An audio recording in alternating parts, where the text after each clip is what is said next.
Well, I know you've never sacrificed the stage show either. You still do a pretty big production too, so which is great. You still put on a show, so it's playing the bigger venues in a smaller area. I mean, you have to if you're going to play bigger places, but it's almost to the point now where you'd really, nobody really cares anymore. I think Motley Crue had taken out a circus of some kind, or acrobats or whatever, You know what I mean? I thought that when we had the Dragon and some of the other stage sets we had early on, I thought those were real apropos to the music we were trying to make, and I thought it really worked.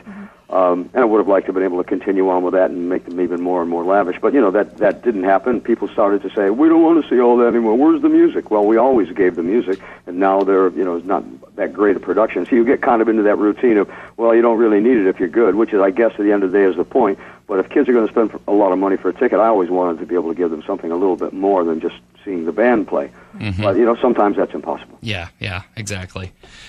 You've got to be a little bit, I don't know if excited is the word, but happy to see bands like Judas Priest and Iron Maiden doing Ozfest. That's got to be good for the classic metal scene. Are you noticing a resurgence with your music as well, with a younger audience? Well, yeah, you've noticed that from the places that we play. I don't hang around with a lot of young people in my life, so it's hard for me to know what the pulse is on that one. But I think we always gauge it by the people that turn up at the shows, and you always get a lot of people bringing their kids who liked you from before, and now a lot of younger people who are at an age that can perhaps appreciate this. You find a lot of young people really take music very seriously, and they look at it, and they look inside of it, and what's good and what isn't, and suddenly they'll find something they never heard before, say it's metal, and go, wow, that's really good. Turn their friends onto it, and away you go. So we get a lot of that, and I think it's gotten certainly much better. It'll never be like it was. We can't kid ourselves about that one. And, but it's nice to see that people appreciate good music still, because classic rock bands, the people you mentioned, like Priest and Maiden, are so good at what they do and have really been so important to the music that's been made all this time. It's great that people want to go see some really good music of that kind. So. Resurgence, yeah, a little bit, but it's just good to see that people still appreciate quality like Priest and Maiden and Sabs and all that. Sure. Yeah, I know. I was looking in the modern rock magazine Revolver, and I've seen it more than once. Some of these young bands, emo bands, and they'll be wearing a Dio shirt. I'm like, God, that's cool. It's really cool for us a lot of times. Especially when we play in L.A. and a lot of people that. We know about who are, successful, but a lot younger than we are. We didn't realize what big Dio fans they were, and they come to the shows, and, it's just really, really nice to get to know them, on a personal level, and to it's nice to be petted, too, wow, we love you guys, it's great. It makes you feel like you've done something right in your life, that you at least have affected someone in some way, whether it be musical or mainly musical. But it's great that when people turn up. We had Elijah Wood came to one of the shows we did, and I was knocked out. I went, oh, this is great. Wow, Lord of the Rings, dude, this is so cool. He's going, oh, no, you're cool. I go, no, you're cool. He's going, no, it's you. I'm getting it. I'm going, well, okay, maybe I better make it look like I'm a little bit more important than that, But I turn into a fan because that's what I am. I'm a fan of everybody. We get a lot of ball players come see us, hockey players come to see us, because they're real, especially hockey players, a lot of metal fans there. And they come, and I'm knocked out. I'm just like, wow, I can't believe it. I met Mike Piazza, and he's going, oh, man, this is so cool. I went, no, wow, I'm meeting Mike Piazza. He goes, no. And it just goes on and on and on that way. But, once you lose, the feeling that, that you have idols, I think, you may as well just cash yourself in. Sure. Well, you've changed a little bit with the times, but it's never been a drastic. You've always been metal, put it that way, Yeah. What you did on Angry Machines is a little darker for the times, but right. You've never really changed the format over the years, and I think people appreciate that you've stuck with your guns, so. Well, I always thought that was important, that if you chop and change with every wave that comes along, no one can really get a grip on what you are. I always knew what I wanted to be. I always knew that this is the kind of music I wanted to continue to make, and I wasn't about to go away from it. The only thing it does is it makes it a little bit more difficult for you if you ever decide you want to do any changes. Because you painted yourself into a corner and put a wall up there, and it's really hard. The real fans don't take kindly to you doing things that aren't within your genre. Yeah. So I never wanted to do that anyway. This is the only kind of music I've ever wanted to play. So we've stayed, pretty close to. I think what we've done is we play Dio music. We play Dio metal. That's what we do. Because Sure. the band has developed itself over all these years, and that's what we are. Just like Maiden plays Maiden metal and Priest plays Priest metal. Mm-hmm. besides budget, how has recording an album changed over the years for you? I know you've produced the last couple as well.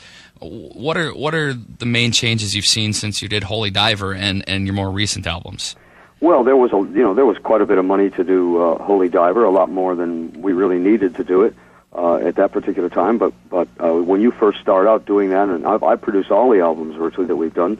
When we first start out, it's like, well, this is the way it's supposed to be done, isn't it? Let's spend it all. So, it's like, wow, let's get that, and your first experience in the studio at a level like that anyway, as a producer, you tend to have a lot better time than you normally would. I was the producer of the album, but still, I treated it more like I was the musician producer. If you're the producer, you've got to worry about budgetary things and all that. And me, I never worried about anything because, I'm not really that great a businessman. But, it all worked out. We spent the money.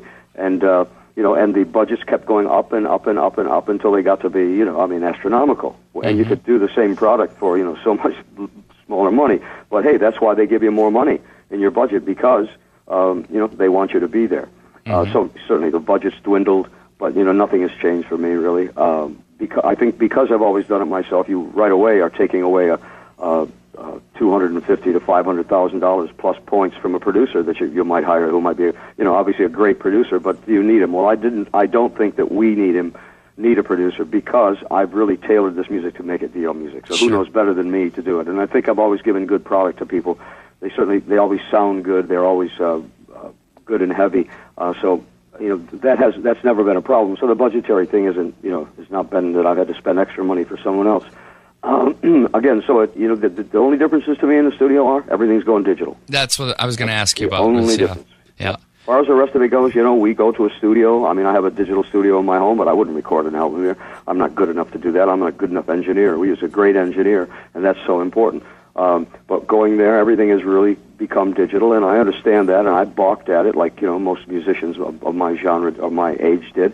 Until I realized what it could do and that everyone was using it. That was the standard, and you don't be left, stuck in the mud somewhere. So I went that way, and then realized that in the studio that's what had to happen, and now it does. And Pro Tools are the standard. Some other great programs out there too, but that's what's really changed most for me.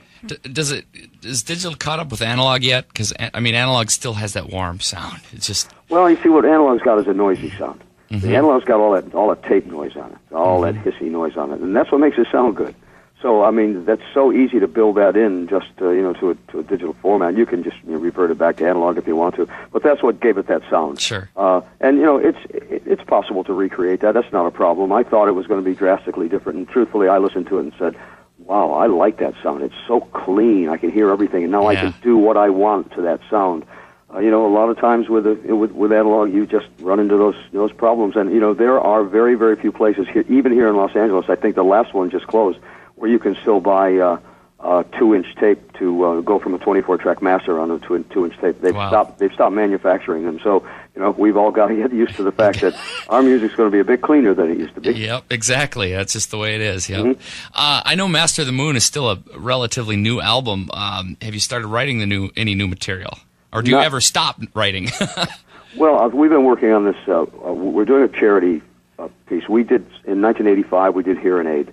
And we're going to do another project like that for a charity that I've supported for about the last 12 years called Children of the Night. So we're going to do the same thing. We've been writing a song for it at the moment, Craig and I, and we're going to do the same as we did with Hearing Aid, which will have some 5 or 6 great guitar players and 5 or 6 great singers singing on one song that we've written, and then music contributed for an album's worth of music as well, and a re-release of the original Hearing Aid on CD because it was never released on CD before. Oh, cool. Plus DVDs of the making of it and everything. So that's what we're working on at the moment, but that'll have to stop at some point because we're going to have a tour to do, but it's going along quite well. But that's the music we're working on now. We haven't started working on music for another album yet.